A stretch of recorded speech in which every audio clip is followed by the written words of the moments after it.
ನಿಮ್ಮ AW ಅಂದ್ಬಿಟ್ಟು channel ಹೆಸರು. ಈಗ ನಮ್ಮ ದೇಶ ಉದ್ಧಾರ ಆಗಿದೆ ಸರ್, ಇವಾಗಿರೋ ಪಕ್ಷ ಇರೋ ಪಾರ್ಟಿಯಿಂದ ಮುಂದುವರೆದಿದೆಯಾ ಅಂತ?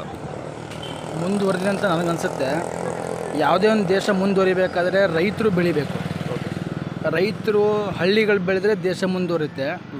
ನನ್ನ ಪ್ರಕಾರ ಇನ್ನೂ ಹಿಂದೆ ಉಳಿದೆ, ರೈತರ ವಿಷಯದಲ್ಲಿ ಇನ್ನೂ ಹಿಂದೆ ಉಳಿದೆ.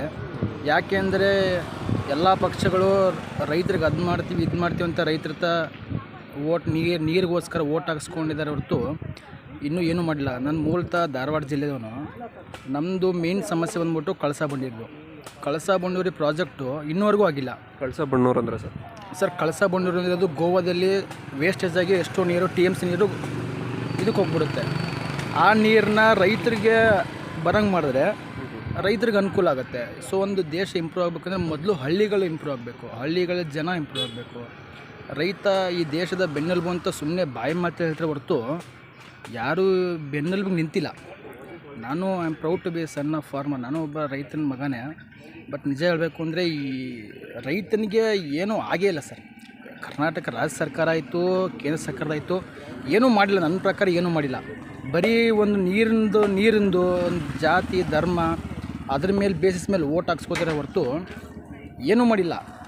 ನನ್ನ ಪ್ರಕಾರ ರೈತರ ವಿಷಯದಲ್ಲಿ ಯಾವುದೇ ಸರ್ಕಾರಗಳು ಬಂದರೂ ರೈತರಿಗೆ ಯಾವ ಸರ್ಕಾರಗಳು ಬೆನ್ನಿಗೆ ನಿಂತಿಲ್ಲ ಸರ್. ಅಷ್ಟೆಲ್ಲ ಹೇಳ್ತಾರಲ್ಲ, ಈ ಸರ್ಕಾರ ನಾವು ರೈತರಿಗೆ ಅಂತಲೇ ಇದ್ದೀವಿ, ನಾವು ಅಷ್ಟೆಲ್ಲ ಮಾಡ್ತೀವಿ, ರೈತರದ್ದು ಸಾಲ ಮನ್ನಾ ಮಾಡ್ತೀವಿ ಅಂದ್ಬಿಟ್ಟೆಲ್ಲ ಹಾಗೆ ಏನೋ ಒಂದು ಏನು ಹೇಳೋದು ಒಂದು ಹ್ಯಾಶ್ಟ್ಯಾಗ್ ಥರ ಸುಮ್ಮನೆ ಯೂಸ್ ಮಾಡ್ಕೋತಾರಲ್ಲ ಅದನ್ನೆಲ್ಲ. ಸರ್ ಈಗ ಏನೂ ಮಾಡೋಕ್ಕಲ್ಲ, ಅದು ಯಾವುದೇ ಸರ್ಕಾರಗಳು ಬಂದರೂ ಏನೂ ಮಾಡಿಲ್ಲ. ನಿಜವಾಗಿ ಹೇಳ್ತೀನಿ, ರೈತರು ಇವಾಗ ಒಂದು ಪೀಕ್ ಬರಬೇಕಾದ್ರೆ 3 months 4 months ಬೇಕಾಗುತ್ತೆ. ಅವ್ನಿಗೆ ಕನಿಷ್ಠ ಬೆಂಬಲ ಬೆಲೆ ಸಿಗ್ತಾಯಿಲ್ಲ ಅವ್ನಿಗೆ. ಈಗ ನಮ್ಮ ಜಿಲ್ಲೆಯಲ್ಲೇ ಈಗ ನಮ್ಮದು ಮೇನ್ ಕ್ರಾಪ್ ಬಂದ್ಬಿಟ್ಟು ಹೆಸರು ಕಾಳು, ಸೊಪ್ಪಿನ ಕಡಲೆಕಾಯಿ, ಈರುಳ್ಳಿ, ಮೆಣಸಿನ್ಕಾಯಿ. ಹೆಸರು ಕಾಳು ಈಗ ಮಳೆ ಆಗಲಿಲ್ಲ. ಯಾಕೆ ಅಂದರೆ ಇದು ನನ್ನ ಪ್ರಕಾರ ಏನೂ ಆಗಿಲ್ಲ, ರೈತರಿಗೆ ಏನೂ ಆಗಿಲ್ಲ ಸರ್. ಈಗ ಬಂದು ನಾನು ರೈತರಿಗೆ ಅದು ಮಾಡ್ತೀವಿ ಇದು ಮಾಡ್ತೀವಿ ಸಾಲ ಮನ್ನಾ ಮಾಡ್ತೀವಿ. ಯಾವ ಸಾಲ ಮನ್ನಾ ಮಾಡೋದು ಬೇಡ. ನಾನು ಈಗ ದೇಶದ ಪ್ರಧಾನಮಂತ್ರಿಗಳಿದ್ರು ನಾವು ನೆಕ್ಸ್ಟು ಬಂದರೆ ಈಗ ರೈತರ ಆದಾಯ ದ್ವಿಗುಣ ಮಾಡ್ತೀವಿ ಅಂತ.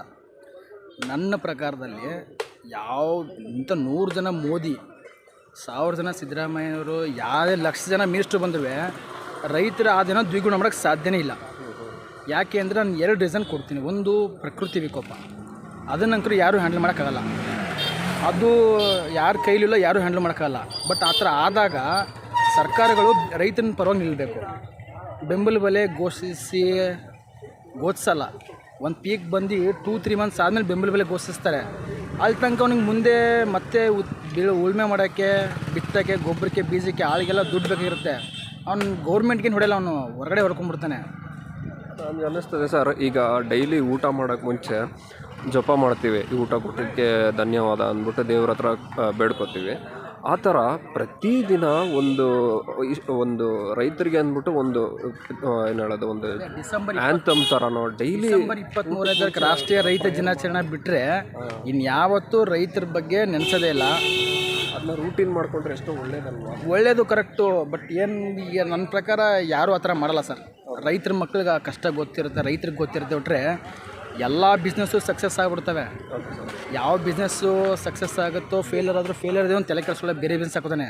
ರೈತರ ಒಬ್ಬನೇ ಅದು ಸಕ್ಸಸ್ ಆಗಲಿ ಅಂದರೆ ಕರೆಕ್ಟಾಗಿ ಬೆಳೀಲಿ, ಬರದೇ ಇರಲಿ, ಅವ್ನು ಅದೇ ಫೀಲ್ಡಲ್ಲಿ ನಿಂತ್ಕೊಂಡು ಮತ್ತೆ ಏನಾರು ಮಾಡಬೇಕು ಅಂತ ಬಿಟ್ಟರೆ ಇನ್ನು ಯಾವ ಫೀಲ್ಡಲ್ಲೂ ಬೇರೆ ಎಲ್ಲರೂ ಜಂಪ್ ಆಗ್ತಾರೆ. ಈಗ ಒಂದು ಫೀಲ್ಡಲ್ಲಿ ಇರ್ತಾರೆ, ಅದು ಲಾಸ್ ಆಯಿತು ಅಂದರೆ ಅದು ಹೋದರೆ ಹೋಯಿತು, ಬೇರೆ ಬಿಸ್ನೆಸ್ ಹಾಕೋಣ. ಬಟ್ ರೈತರು ಹಂಗಲ್ಲ ಸರ್. ಈಗ